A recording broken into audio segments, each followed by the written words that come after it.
Welcome everyone to not only our first ABNY Associates event ever, but also our first event in this new series, ABNY Board-room Breakfasts. And each event in the series will spotlight a different ABNY board member or ABNY Foundation Trustee. We are so lucky to start with the amazing William Floyd, and our YP host, Olivia Moss, will give a full introduction of his impressive background. Thank you all so much for coming. This is going to work a little bit differently than some of our past boardroom breakfasts. We'll have a moderated Q&A in the beginning, and then the last 10-15 minutes of audience Q&A will actually be live. So we encourage you to put your questions in the chat in the Q&A function, and to raise your hand. I will let you know when you're on the queue, and we will unmute you so that you can ask questions live. With that, I'm going to pass the screen over to Olivia Moss, and thank you all for joining. Please spread the ABNY word at A Better NY and all socials. Encourage your friends to sign up for the new ABNY YP Associates program, and we can't wait to kick this off with you. Thanks, everyone. Thank you, Sarah. Good morning, everyone. I'm so glad to see you all. I'm Olivia Moss. I'm an ABNY YP Steering Committee member, and professionally, I'm Chief of Staff to the CEO at Tishman Speyer.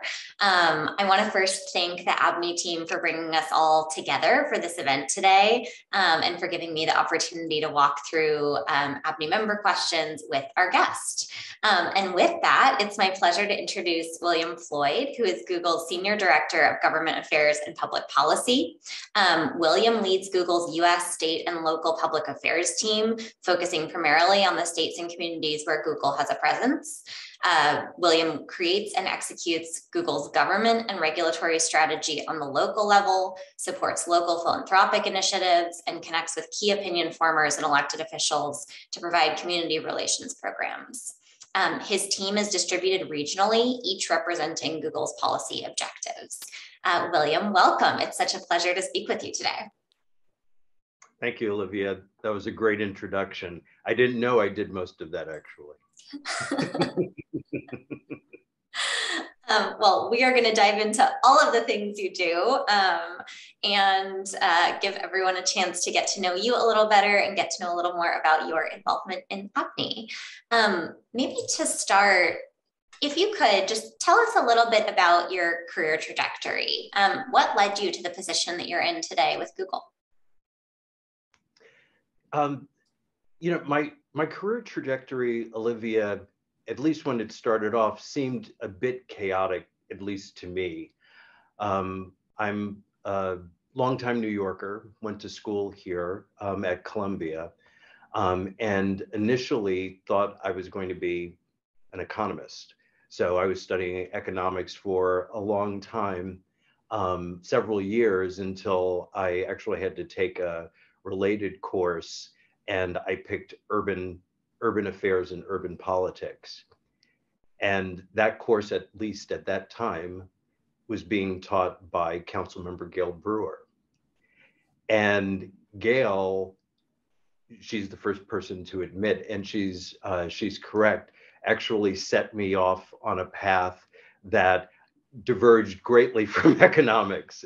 I got the urban affairs and politics bug at that moment, and really was inspired to do things in the public service realm, which then, like I said, set me off on a career path that, at least at the time, seemed a bit chaotic. But now, when I take the long look back, I see that it's all been animated or defined by the idea of public service, engagement with government, engagement with communities, and really being a vital part of the broader public discourse on policy issues that are really important. That's great, and speaks to the power of our teachers, right? I love that. Absolutely. As those who know Gail, you can't say no. So she came to me fairly early on in that course and said, I think I know what you should do, and therefore I did it. That's awesome. What are some of the main differences or similarities you've seen as your career shifted focus from community affairs to local districting and now sort of affairs at the state and local levels? Well, less about the differences, and it's more about the similarities, really, that I see.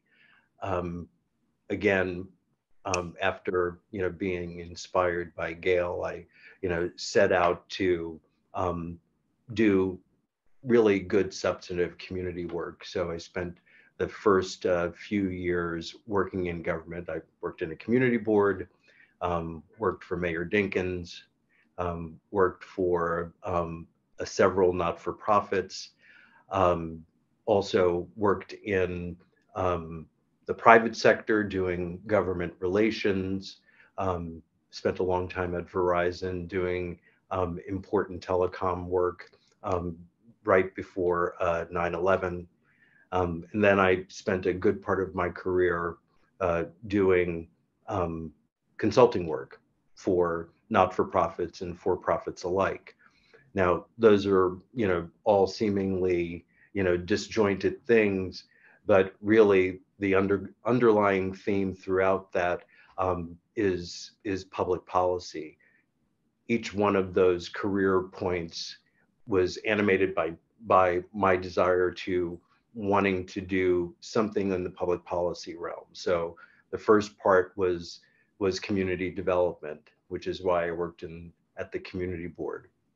I also did the 1989 Charter Revision Commission, which was an amazing opportunity to literally rewrite the city's charter, and providing all of us an opportunity to try to, recalibrate government so that it's more responsive to its citizenry. Jump forward, the work I did on districting, similarly, using the power of the public seat that I held at that moment to try to bring about greater engagement with the public on representation within the city council. And even when I worked at Verizon and as a consultant, I was an advocate for public policies, be it for broadband or in support of not-for-profits like the American Museum of Natural History, all in furtherance of trying to give them a voice. So, like I said, when I look at all of those things that I've done, it kind of has a through thread that I probably didn't even know at the time, but now that I look back, that's what it is. Got it. And as you made the shift from those different positions into tech, what sort of things did you start to sort of focus on or learn? And if someone was looking to make a shift, from a broad government affairs position into the tech industry in particular, what would you recommend they sort of learn about or lean into? So the shift into tech, at least personally for me, was a natural one. I was always intrigued by technology, which is why I went into telecommunications early on. That was, pre.com. So it was the precursor for tech. And that kind of naturally led me here. If I were to instruct others, like if you wanted to make the jump to tech, like what should you do? First and foremost, I would say you need to follow your passion. Tech, at least at this stage of the game, is incredibly multifaceted. Technology is a foundational element or a platform that cuts across so many different areas. So instead of thinking of tech as a monolith, as something that you as an industry that you want to engage with, I would say, what do you want to accomplish first? Like, what's the thing that really excites you, that you find passionate about? And then have that lead your way into tech. Because many people here that work at Google come in with a mission, right? They have a mission that aligns with our greater goal of providing information to everyone. They sometimes come in with a mission to, wanting to disrupt the way that things had been done before, and creating new efficient ways to do it. And a lot of the times, people come in with a very human-centered, focus on wanting to have technology be utilized by more and more people so it can empower them, give them a voice, give them the way to educate themselves, or give them the way to make a decent living. So for many of us in tech, particularly in Google, we come to it from all different ways. And I would say to anybody here who's listening, find your passion first, and then we can we can find your spot in tech for that. That's great advice. I'd love to talk a little more about sort of your passions in tech and some of the projects that's led to and you've worked on. One thing I know that people may not know is that you helped orchestrate Google's efforts to enable COVID-19 exposure notifications early in the pandemic. Could you talk a little bit more about that project and how you were motivated to start it, what motivated you, and what some of the challenges and lessons learned were as you and your team rolled it out in nearly 20 states? Sure, happy to. That was really one of the many proud moments I had here at Google when the company rolled out exposure notifications. But first and foremost, clarify, wasn't really my project. These were really smart engineers, people who are way smarter than me, who started the endeavor. So at the beginning of the pandemic, while we were all trying to grapple with this horrible virus, the engineers both at Google and Apple realized in other countries there were platforms, technological platforms that might be able to help people, like notify them about possible exposures. And if so, then those folks could immediately, before they even evinced any kind of symptoms, could isolate, seek out medical help, and thus stop the rampant spread of the virus. So we set about, both companies, Google and Apple, to create this exposure notification mechanism that is utilized through your cell phone. So if you're sitting close enough to someone with a cell phone, it would automatically communicate anonymized information that later on, if you end up turning up with symptoms, you could use that connection to notify a person that you might have been exposed. So the technology, super cool, but it's the application that was the biggest challenge, which was the task that was given to me and to our team. In order for this to be super effective, we needed buy-in on a massive scale on many, many levels of government. And I was given the task of going out and working with governors, mayors across the country to educate them about the technology and to help them, along with their public health administrators, go out and proselytize the use of this as one of the many public health tools that they could use to try to curb the spread of the virus. So it kind of fit, again, with the arc of my career of like doing public service and public engagement to take on this project. And I have to say it was incredibly daunting, but it was also incredibly fulfilling, right? There was nothing, more important than, us, along with Apple, using our tech platforms to show that, we can do more than just, host like apps, right? We could actually do some good here with technology. And it was a really great pleasure and a great honor to do that. Yeah. And just anecdotally, I mean, the speed with which that was rolled out and stood up was incredibly impressive. So, yeah. Unprecedented. So as you sort of look forward, you know, thinking about what you've seen happen at the intersection of tech and government throughout your career, you know, we know that now you're working on leading the launch of a program providing computer science education to low-income young people. There's a lot of conversation happening in the city and with the new administration about striving toward an inclusive economic recovery as we move through and hopefully soon past the pandemic. What do you think technology's role is as the city strives toward that inclusive economic recovery? How can technology be at service of that? Olivia, I think that really is an incredibly important question for so many different reasons. You know, first and foremost, as you very well know, we're all trying to deal with the economic repercussions of the pandemic, and as such, we have an unprecedented, you know, high unemployment rate here in the city.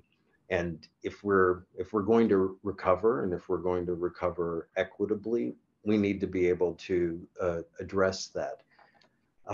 And part of that obligation, I believe, rests with the private sector, and particularly with tech, because at the same time that we have a high unemployment rate, more and more jobs are being created on the tech side of private industry, and not just within traditional tech, but also in other industries that are tech enabled, like financial services or healthcare. So if we're going to meet that demand, we need to be able to, you know, educate the public and, you know, create really robust career pathways so that they can avail themselves of that job. And I think that is naturally a role for our industry. For Google, we not only do we do the standard recruiting of talent for our company, but we do something a bit more. So we actually go out and we create curricula so that we can educate the next generation of would-be technologists to help, hopefully, when they come out of school, get jobs in our industry, as well as working along with academia on figuring out how you can create alternate pathways into our industry. One of the most, I think, intriguing things, very actually uncorporate America, I would say, like things that we do here at Google, is we spend a lot of time in figuring out how we can stimulate different career pathways into our industry, either via career certificates that might not need, you know, a 4-year degree, you know, creating apprenticeship programs that folks who might not, you know, want to avail themselves of a full 4-year CS degree might be able to utilize. So we take a very kind of multifaceted, different approach into trying to make that bridge. And I think that, like, it's the role of every industry and every company to do so, particularly now, given the state of affairs when it comes to employment. Yeah, thank you. Turning to your involvement with ABNY, what led you to getting involved with ABNY and then joining the ABNY board? And as you talk through sort of why and how you got involved with ABNY, do you have any asks or suggestions for ABNY YPs on how they can start getting more involved? So this might, it's a little embarrassing, but but when I was asked to join the ABNY board, I have to say I was incredibly honored and excited, because for me, ABNY's history, first and foremost, is one that it's storied, right? It is integral to New York and New York's recovery during the 70s, and it's a model really for other cities around the country on how public and private partnerships can really, be forged to help the larger common cause. And as a urban affairs student back in the day at Columbia, ABNY was just, an integral part of that story for me as I was learning about New York.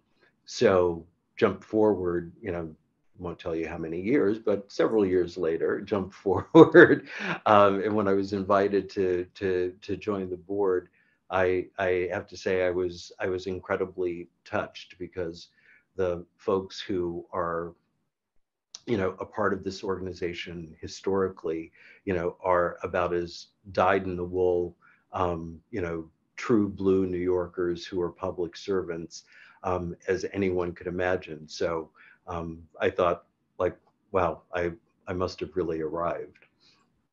And and for the young professionals, I would probably, say this, going back to a recurring theme in our interview, is joining ABNY is an honor, because it really is public service, right? You're doing this not just to network and meet really cool people like yourself, but really it's answering the call of, like, what can we do for New York, right?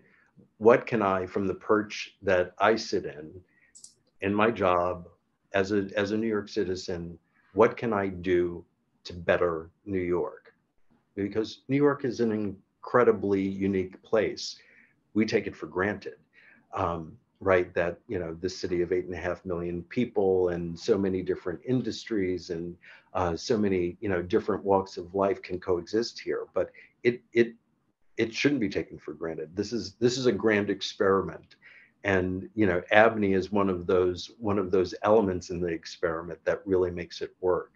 So I would say to the young professionals, like, that's how you should approach this. This is like part and parcel you doing public service for a great endeavor called New York City. And I think, I feel, and hopefully I think a lot of other ABNY YPs share sort of that, like, New York feeling when we're doing an ABNY event, which is great. Can you talk a little bit about how you handle throughout your career and in your current position relationship management, and sort of putting on your Google hat, some of the benefits and risks associated with public-private partnerships that are really about catalyzing or accelerating innovation and technology, and then bringing it back to ABNY, sort of what's the role for ABNY in work like that? If I understand your question, what's the challenges and benefits of forging public-private partnerships, at least from the perch of Google? Yeah. Well, let's start with the benefits, right? And I think the benefits are quite obvious, kind of a la what I just mentioned before about New York, right? We're here. I'll speak in the royal we when I talk about Google. Like, we're here in large part because New York is an incredibly, unique place. There is a surfeit of talent, which ostensibly caught our eye, but more than that, New York is a world-class city that attracts not only talent, but culture and food and all sorts of things that make for an immense quality of life. For us to maintain that, we as the private sector and Google in particular feel the obligation that like we need to contribute back to that. We're not here just to, you know, take your talent and leave. We should be contributing so that we're creating a virtuous cycle.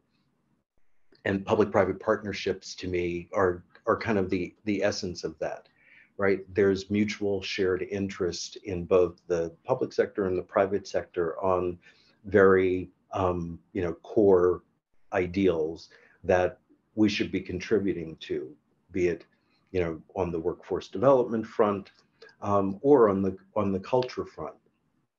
So to me, I think the benefits are very obvious and are incredible for both public and private.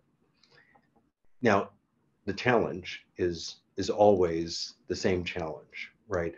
Which is how do you get everyone to understand there might be mutual self-interest here, right? Everyone comes to a particular issue with their own particular point of view, and you really have to, you have to leave yourself open to hearing what those points of view are if you're going to forge some consensus. Public-private partnerships at its core is about like forging a consensus where there's shared interest. But the challenge is incredibly hard.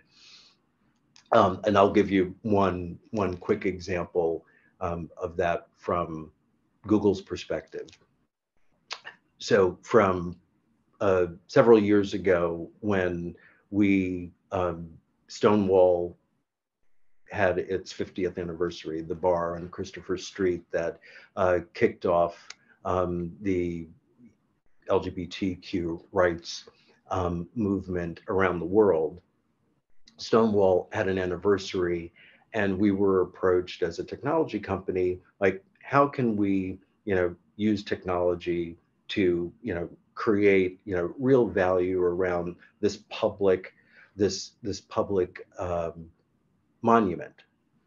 So launched the Stonewall Forever project that we did in concert with the local LGBT center, the National Park Service, the City of New York, and the state.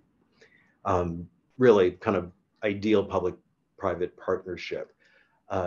But the challenge here was how do you tell a story, A, that's not your own,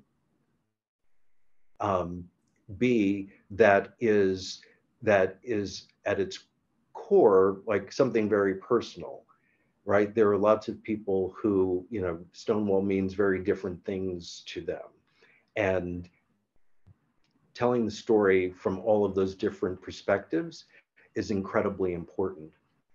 So we kind of set about in trying to do that in a way that was sensitive to the community, that tried to, meet those challenges of all of those different perspectives, and ultimately elevating all of those voices to tell a really rich story there.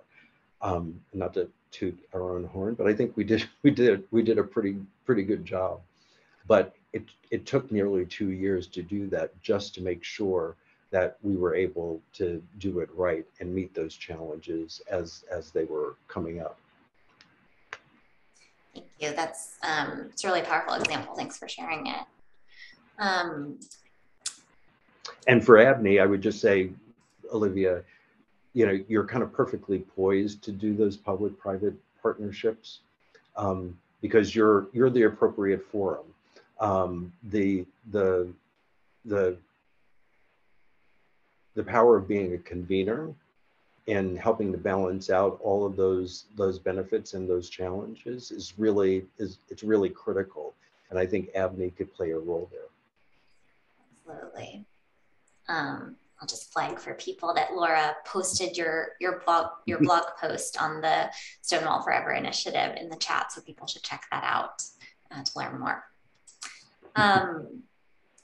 As a leader of the Adams administration's InterGov transition team, I know that you have a unique perspective on the work that's facing the the new administration.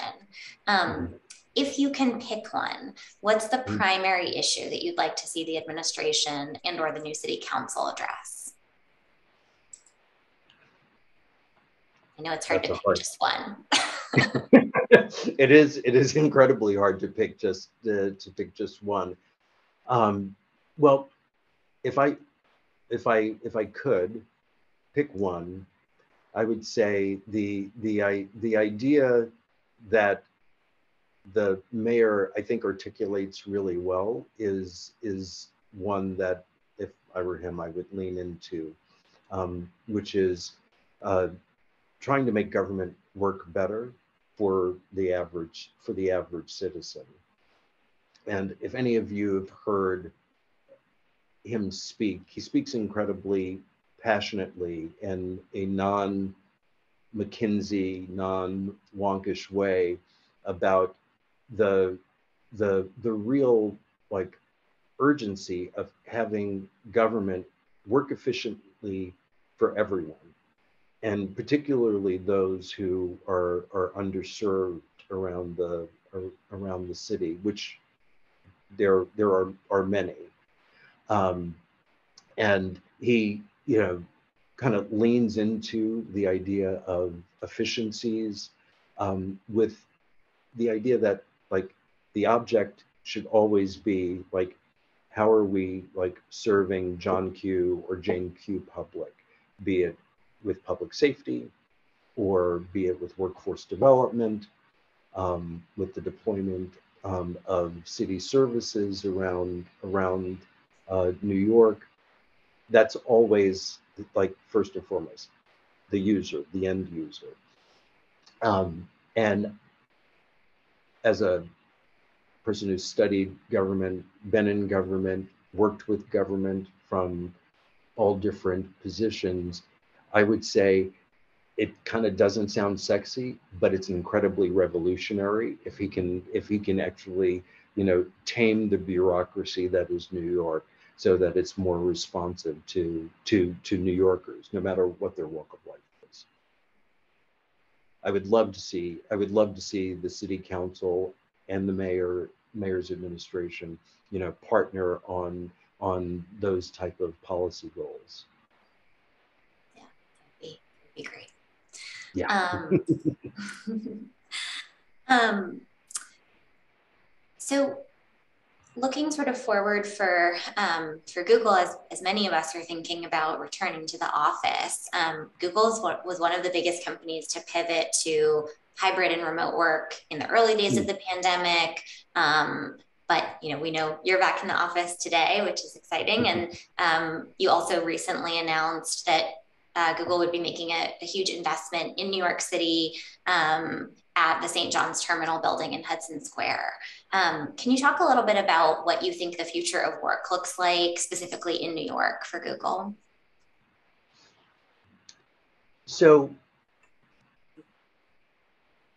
for me and for the company, we kind of hold two seemingly competing ideas at one time, and I'll tell you why in a second. But the idea of focusing on flexibility for work is key, particularly given the pandemic, but also given the way we work, right? We need a certain amount of flexibility to be able to work from home or work in an office. And fortunately or unfortunately, that's going to be, for the near term, the reality that we have to adapt to. So quickly, as you pointed out, we started retooling and rethinking how can we keep our business afloat while addressing this very immediate need. But in the same hand, there's some things that are just tried and true, which is people, particularly in our industry, collaborate, right? And they need to be together. And while mediums like this, are good to a certain extent, they really don't scratch the itch when it comes to, creating, at least for us, new products and services. And when people come to work, they want those to be incredibly fun, vibrant environments. So we, like I said, holding those two seemingly competing notions in mind, have made a fairly, aggressive investment in places like New York, where we know, like, these are going to be, centers of talent for a while.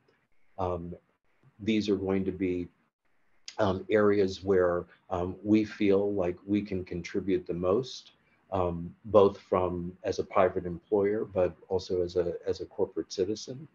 And we think that soon enough, we're going to be in a place where you're going to see people come back to work, like me, for a few days, or be at home, like Sarah Samuels, who I believe is at home. I think that flexibility is definitely valuable right now. Can you tell us a little bit about a few things about reflecting on your career, starting with what your proudest career accomplishment has been? My proudest career accomplishment, I would actually have to say, goes back about 20 years during 9/11, which was a life-changing experience for me and for for the world. But at that moment, I worked at Verizon doing government affairs and community affairs work for the tri-state region, and witnessed firsthand the atrocity that happened at the World Trade Center. And after getting past the first 24 hours of that horrific experience, we realized, like, we as a company, as a city, as a country, needed to get back up and running. Like, literally, the president, if I remember correctly, called our CEO at the time and said, you need to get Wall Street back up and running. Because for those who might not be aware, not only did we lose 3,000 lives and lose the World Trade Center in the process, it also damaged an entire dense network of telecommunications equipment that underlies most of Wall Street. And if we were expecting, the world to get back to normal, it was integral that that work get done, even in the midst of all of that madness. And so my role wasn't down there and literally in the trenches rewiring conduit, but my role was kind of equally as important, which was working with businesses and government to figure out what the priorities were, and most importantly, figuring out for small and medium-sized businesses that were, devastated because of 9/11, how do we keep them afloat, using, the good offices of Verizon while we were doing this necessary repair work. It was incredibly, intense. I think I worked for almost 2 months, like every day, 12 hours a day. It was truly an intense moment, but it's one of those key times where, like, I felt the proudest of the things that I was doing because we were doing it in service of others. Yeah. Is there a piece of professional advice that you've received that's really stuck with you? Sort of the best piece of professional advice you've gotten that you would want to pass along? Yes, there is. And this was actually taught to me by someone that some of your young professional members may know. I know your ABNY members know well, which is Carl Weisbrod. And I believe actually this piece of advice was given to him by David Dinkins, who Carl Weisbrod and I worked for a number of years. And the the short piece of advice was, do not speak first. Listen. And I have to say, when it was first told to me, when I was, 20 something years old and opining on what I thought was right, I was kind of taken aback. But it was later by Carl Weisbrod who said, you can learn a lot more by listening and then responding. And he and the mayor were absolutely right. And I employ that still to this day. Before I open my mouth, I listen first. It's a great talent. Yeah, what a great piece of advice from a great mentor to many of us, I think. Thank you so much for sharing that. Before we open it up for questions and let some people ask directly and take questions in the chat, would you be up for doing a little lightning round? Oh, sure. Absolutely. Okay, great. Start with, well, I was going to say an easy one, but it might not be. What is your favorite restaurant in New York?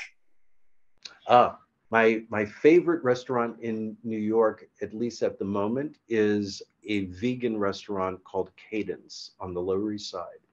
Ooh, okay. One for us all to check out. It's amazing. What is your most used Google product or app?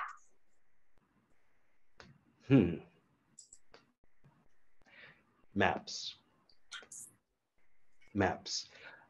Maps really, like, when you think about it, directions are probably one of the most searched things in the world, and maps can tell me anything that I need to know about the immediate environment around me, and it also helps me track my 15-year-old son, so that's also a benefit.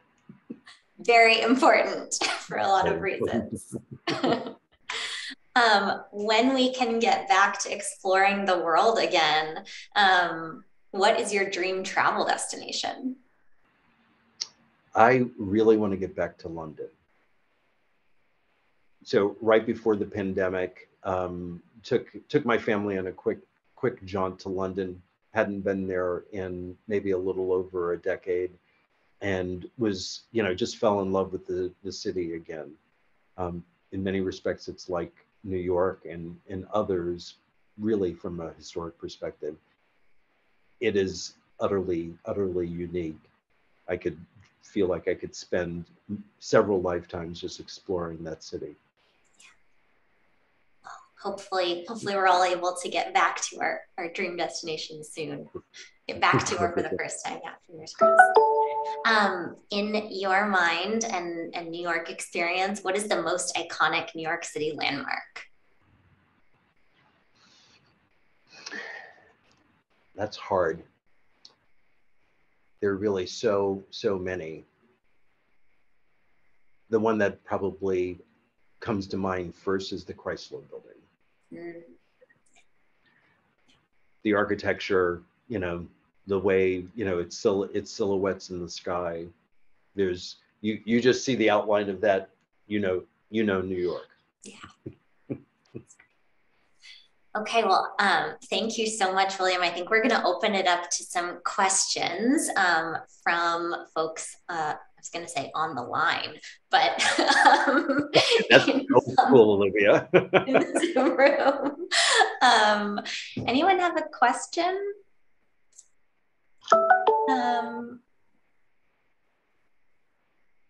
Cecil, do you want to go ahead? Yes. Hello, everyone. Happy Monday. Thank you, Mr. Floyd, for some wonderful anecdotes.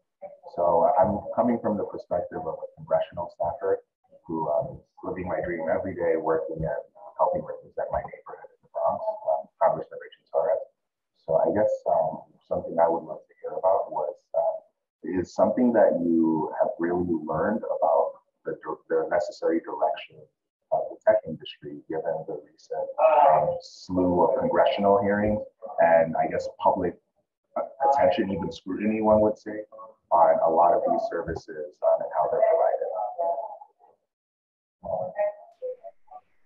Cecil, I don't know if I clearly heard your question. If you could just reiterate it again. I heard the congressional hearing portion of it for sure, but the last part broke up. And you can put it in the chat if you want to as well. One more to go. Essentially, something that you've learned over the course of the last couple of years, given the slew of congressional hearings and also the increased public scrutiny on a lot of these services and how they're being delivered. And if you have any thoughts on the direction. Sure. So one thing that I've learned, particularly given the scrutiny that the entire industry has been under of late, is one really fundamental thing, which is people don't necessarily understand all of the many things that technology enables in their daily lives, and I would have to say that's partially our fault. Like we just want to like create these very cool things and want them to go out and live and be utilized, but we don't necessarily spend a lot of time, explaining, how search works, or, how search supports, many other businesses that are mainly small and medium sized, because via search, they get to be found, which is one of the reasons why you remember me saying about Google Maps being one of my favorite services. Like that's how I discover my environment, right? And that discovery helps benefit businesses across the board. We don't necessarily, tell that story, and now we are. And I would have to say, if we could do it all over again, we should have told that story in a more forward way, so that people understood exactly just how our business model works, but also how it helps others.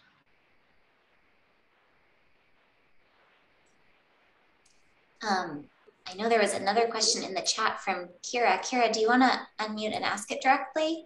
If you're not able to unmute, I can read it. Hi, thank you very much for your time today. I actually work at Hudson River Park, so great to see you, and thanks for all of your support. I was wondering what you're most excited about with regards to community projects that Google will be undertaking this year and in the future. So, Kira, thank you for that, and thank you for the partnership, because as you know just as well as I, Google is a passionate supporter of Hudson River Park Trust, not just from a philanthropic way, but also from, again, going back to Olivia's question about public-private partnership, from a public-private aspect as well. We're partnering with you on Pier 57 and getting that great project underway. I don't want to steal my thunder, so I don't want to give away too much about what we're looking to do this year. So I'll just point to a recent community project that was very dear to us as a company and to me personally, which was setting up a vaccine center at Hudson Guild in the Fulton housing projects, which are just a couple of blocks away from our campus here in Chelsea. We, as we were discussing about exposure notification, was doing our part. We were doing our part to help, stem the rising tide of infections. We were doing that on a technological level, but we also understood that there was a need for, doing something, very locally regarding vaccines. We could put out authoritative information about vaccines and their efficacy, but we felt like we could do more. And in that, we helped foster a program that's run side by side with the Hudson Guild, where they're not only administering vaccines to those who are most vulnerable in the public housing project, but we also employ educators. They go around door to door, asking or answering questions regarding the vaccine and encouraging people to come and get their shot. A very non-tech intervention, I might add, but it was one that we knew was very important if we wanted to, be really good neighbors to those who might not have, the same opportunities as we do when it comes to the vaccines. So, and you'll see, we'll be doing some more work, I think, with the Hochul and Adams administration on workforce development and CS, but more to come on that. Exciting things to watch for. Other questions? Feel free to raise your hands or, oh, Emilio, thanks.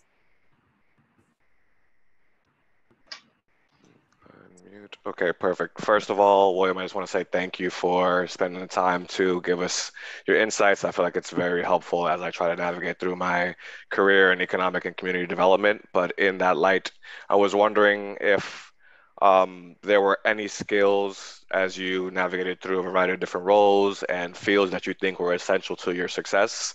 And if so, what did you do to help cultivate these skills?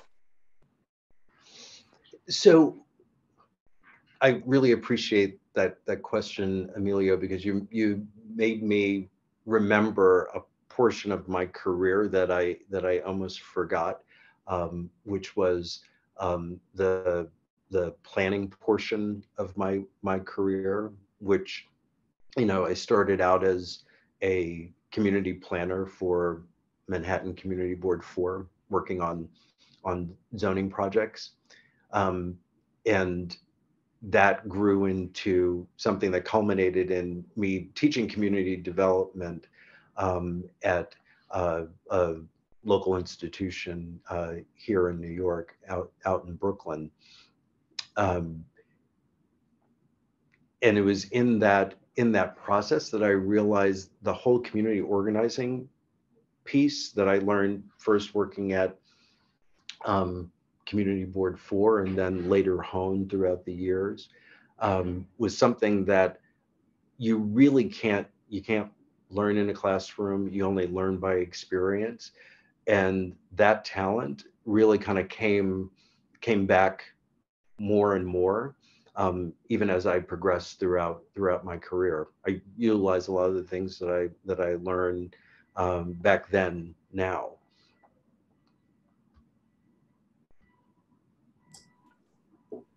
Nice. Any other questions? We could fit in one more. Okay. I think we've gotten to everyone's that came up. Thank you. Oh, Andrew, go for it.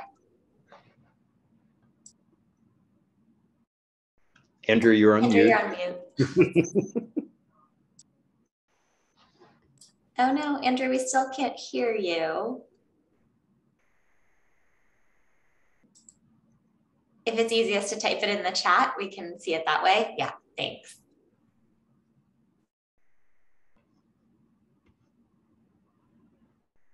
No, yes, it is. Switching, listening and microphones can get tricky. Ooh, good one. What do you do in your downtime, William? Do you have downtime? That's a very good question. So I spend a lot of time with my family in my downtime, but the thing that I enjoy the most during my downtime is cooking. So Right. Those who might, who are on the gram and might follow me will know that there are two things that I'm very passionate about: art and cooking. So I post a lot of food pictures on my Instagram account because for me, in my free time, if I want to decompress, I like to cook, and I like to challenge myself in cooking a variety of things. So last year it was, I believe, Indian food, wanting to master, certain things like chicken tikka masala. This year, it's been Italian food. So been kind of going through a variety of different regions in Italy. And the latest obsession is Ottolenghi. He's one of my favorite chefs. If you don't, you should follow him, Yotam Ottolenghi. He, creates these amazing pseudo Middle Eastern dishes that are very like plant forward. Here's hoping you get back to an Ottolenghi restaurant in London sometime soon. That's exactly why I went. That is exactly why I went to London, and why I want to get back to London for sure. Well, I think you can expect to have at least a handful of new followers after today's discussion. We're all eager to see what you're cooking up next. Well, I think we can wrap up there unless there are any final pressing questions. Okay.